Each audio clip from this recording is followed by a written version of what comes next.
विद्युत रसायन पार्ट 1। आज इस वीडियो में हम लोग विद्युत रसायन का पहला भाग पढ़ेंगे। क्लास 10 के लिए ये वीडियो बनाया गया है। सबसे पहले देख लेते हैं कि क्या होता है अगर शुद्ध जल में करंट पास करते हैं और क्या होता है अगर उसी शुद्ध जल में साधारण नमक या NaCl डाल देते हैं। शुद्ध जल के अंदर करंट पास करने से देखा जाता है कि कोई करंट पास करता ही नहीं है, तो वहाँ पर ये बल्ब जलेगा नहीं। लेकिन अगर उसी में अगर नमकीन पानी हो, मतलब उसके अंदर नमक डाल दिया गया हो, तो आसानी से विद्युत प्रवाह करेगा। इससे हम लोगों को समझ में आता है कि कुछ पदार्थ ऐसे होते हैं जिनको कहते हैं विद्युत विच्छेद्य। अभी विद्युत विच्छेद्य क्या है? ये ऐसे पदार्थ हैं जिनके जलीय घोल से या पिघली हुई अवस्था से विद्युत प्रवाहित होता है और विद्युत प्रवाह के कारण कुछ रासायनिक परिवर्तन होते हैं। तो कुछ एसिड्स, कुछ क्षार और कुछ लवण, ये सभी एग्जाम्पल्स हो गए विद्युत विच्छेद्य के। विद्युत विच्छेद्य वो पदार्थ हैं जिनको जल में घोलने से वहाँ आयन मिलते हैं, और ये आयनों में टूटते कौन हैं? या तो वो एसिड होंगे, या तो वो क्षार होंगे, या तो वो लवण होंगे। विद्युत विच्छेद्य दो प्रकार के, स्ट्रॉन्ग और वीक। प्रबल विद्युत विच्छेद्य, दुर्बल विद्युत विच्छेद्य। प्रबल विद्युत विच्छेद्य वे होते हैं जिनको जल में घोलने से वो पूर्ण रूप से आयनीकृत हो जाते हैं, पूर्ण रूप से आयन में बढ़ जाते हैं। तो बहुत ज़्यादा संख्या में आयन हम लोगों को मिलेंगे अगर विद्युत विच्छेद्य को जल में घोलेंगे तो। दूसरी तरफ अगर दुर्बल विद्युत विच्छेद्य को जल में घोलेंगे तो अपेक्षाकृत कम संख्या में हम लोगों को आयन मिलेंगे। तो दोनों से ही विद्युत प्रवाहित होगा, लेकिन एक से ज़्यादा, एक से कम। स्ट्रॉन्ग विद्युत विच्छेद्य, इलेक्ट्रोलाइट्स कहते हैं इंग्लिश में इन्हें, स्ट्रॉन्ग इलेक्ट्रोलाइट्स या प्रबल विद्युत विच्छेद्य के उदाहरण हैं सल्फ्यूरिक अम्ल, कॉस्टिक सोडा, साधारण लवण। दूसरी तरफ दुर्बल विद्युत विच्छेद्य के उदाहरण हो गए विनेगर या एसिटिक अम्ल और अमोनियम हाइड्रोक्साइड। विद्युत विच्छेदन ये एक प्रक्रिया है जिस प्रक्रिया में हम लोगों को दिख रहा है कि किस तरह से विद्युत प्रवाहित हो रहा है विद्युत विच्छेद्य के जलीय घोल से। मान लेते हैं एक पात्र है, उसमें हमने शुद्ध जल लिया है, उसके अंदर करंट पास किया। करंट पास करने के लिए हम लोग को कुछ प्लेट्स देने पड़ेंगे, उन्हें विद्युतोद कहते हैं। जो प्लेट बैटरी के प्लस साइड से जुड़ा रहता है उसे कहते हैं धनोद। यहाँ पर A धनोद है। बैटरी के माइनस साइड से जो जुड़ा हुआ है, माइनस साइड देखो, ये किसी भी बैटरी के दोनों साइड से कैसे प्रदर्शित करते हैं? लंबे लाइन से प्रदर्शित करते हैं प्लस साइड को, और छोटे लाइन से प्रदर्शित करते हैं माइनस साइड को। अब इसके अंदर से जब करंट प्रवाहित करेंगे तो प्लस साइड से करंट निकलेगा, प्रवेश करेगा धनोद के द्वारा और बाहर निकलेगा ऋणोद के द्वारा। तो अगर कहा जाए धनोद किसे कहते हैं? धनोद वो विद्युतोद हैं जिनके द्वारा विद्युत प्रवाहित होता है, प्रवेश करता है विद्युत विच्छेद्य के जलीय घोल में, और ऋणोद वो क्षण हैं जिनके द्वारा विद्युत बाहर निकलती है विद्युत विच्छेद्य के जलीय घोल से। तो विद्युत विच्छेद्य यहाँ पर C है, मान लेते हैं साधारण नमक है, तो ये दो तरह के आयनों में बढ़ जाएगा। E है यहाँ पर विद्युत सेल या बैटरी।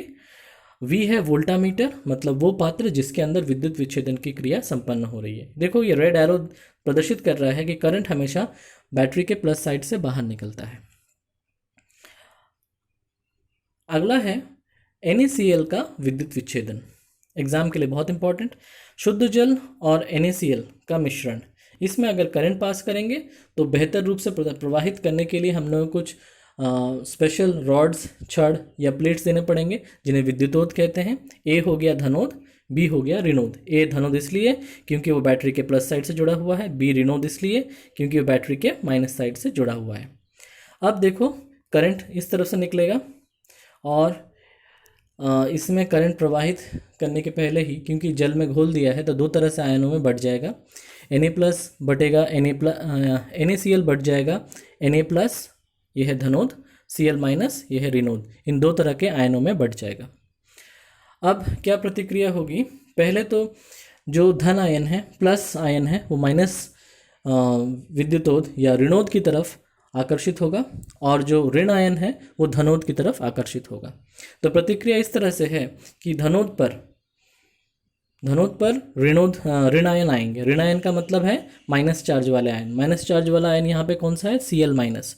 2 Cl माइनस जाएंगे और अपना एक एक इलेक्ट्रॉन त्याग देंगे तो उसमें से चार्ज चला गया, अब वो बन जाएगा सिर्फ Cl। तो 2 Cl जुड़ के बन जाएंगे Cl2 या क्लोरीन गैस। तो वहाँ पे बुलबुले के रूप में क्लोरीन निकलेगा, इस जगह से क्लोरीन निकलेगा। दूसरा है ऋणोद। ऋणोद है बी। यहाँ पर Na+ आयन उस तरफ चला जाएगा। Na+ आयन, Na+ का मतलब क्या है कि उस आयन में एक इलेक्ट्रॉन कम है, तो वो अपनी इलेक्ट्रॉन की कमी को वहाँ जाके पूरा करेगा, वहाँ से इलेक्ट्रॉन लेगा और बन जाएगा Na, और यहाँ पर इस पर Na सोडियम धातु का लेप चढ़ जाएगा। नेक्स्ट है अम्लीय जल का विद्युत विच्छेदन। अम्लीय जल का विद्युत विच्छेदन देखो किस प्रकार है। A है धनोद और B है ऋणोद। इस पात्र में, स्पेशल पात्र में इसका विद्युत विच्छेदन किया जाता है। अम्लीय जल का मतलब है जल के अंदर कुछ बूंदे अम्ल की डाल देंगे तो वो आसानी से उसका विद्युत विच्छेदन होगा। जल 2 तरह के आयन में बढ़ जाएगा, H+ और OH-। ये है धनायन, ये है ऋणायन। अब इसके बाद धनोद पर क्या प्रतिक्रिया होगी। धनोद पर जाहिर है ऋणायन जाएगा, OH- जाएगा। OH- में एक इलेक्ट्रॉन एक्स्ट्रा है, वो अपना इलेक्ट्रॉन त्याग देगा, सिर्फ OH बन जाएगा। और ऐसे 4 OH जुड़कर 2 H2O, 2 जल के अणु और एक ऑक्सीजन का अणु बनाएगा। तो यहाँ पर दिख रहा है कि यहाँ पर हमको ऑक्सीजन मिलेगा जो बुलबुले के रूप में निकलेगा और यहाँ पे जाकर जमा हो जाएगा। ठीक उसी तरह से ऋणोद पर क्या प्रतिक्रिया होगी। वहाँ पर H+ आयन जाएगा। H+ में मतलब वहाँ पर एक इलेक्ट्रॉन कम है, वो इलेक्ट्रॉन की कमी को पूरा करेगा, वो इलेक्ट्रॉन लेगा और बन जाएगा H। ऐसे 2 H जुड़कर बन जाएंगे H2, हाइड्रोजन गैस। तो यहाँ पर हाइड्रोजन गैस जमा हो जाएगा इस जगह पर।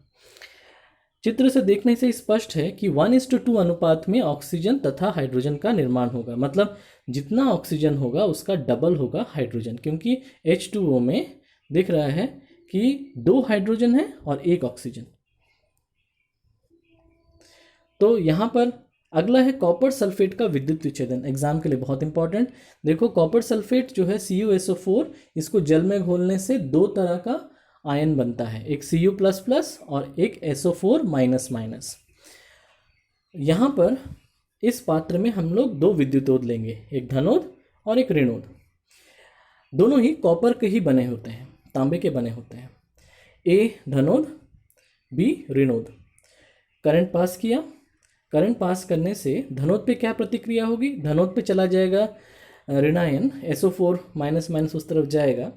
लेकिन यहाँ पे ज़्यादा भूमिका किसकी है। ये जो धातु का बना हुआ है, Cu धातु का, तांबे का बना हुआ है, ये स्वयं 2 इलेक्ट्रॉन त्याग देगा और Cu++ आयन का निर्माण करेगा। ये Cu++ आयन घोल में पहुँच जाएंगे। दूसरी तरफ ऋणोद पे देखो क्या प्रतिक्रिया हो रही है। ऋणोद पर Cu++ आयन जो बने हैं वो यहाँ तक पहुँच जाएंगे। वह पहले से भी घोल में Cu++ आयन है, वो पहुँच जाएंगे B पर या ऋणोद पर। वहाँ पर Cu++ आयन का मतलब है 2 इलेक्ट्रॉन की कमी, वो अपने इलेक्ट्रॉन की कमी को पूरा करेगा, मतलब वहाँ से इलेक्ट्रॉन्स लेगा और बन जाएगा Cu। कॉपर धातु वहाँ पर लेप लगा देगा और इस तरह से A पतला होता जाएगा और B मोटा होता जाएगा, क्योंकि यहाँ से Cu निकलकर Cu++ आयन बन के घोल में जाएगा और यहाँ से Cu++ आयन अपने इलेक्ट्रॉन ग्रहण करके Cu बन जाएगा, तो तांबा बन जाएगा। तो A पतला होता जाएगा और B मोटा होता जाएगा। धनोद समय के साथ साथ पतला एवं ऋणोद समय के साथ साथ मोटा होता जाएगा। तो आज इस वीडियो में इन्हीं के बारे में ही हम लोग पढ़ लिए हैं। अब नेक्स्ट जो दूसरे विद्युत विच्छेद हैं उनके बारे में हम लोग नेक्स्ट वीडियो में पढ़ेंगे। Thank you.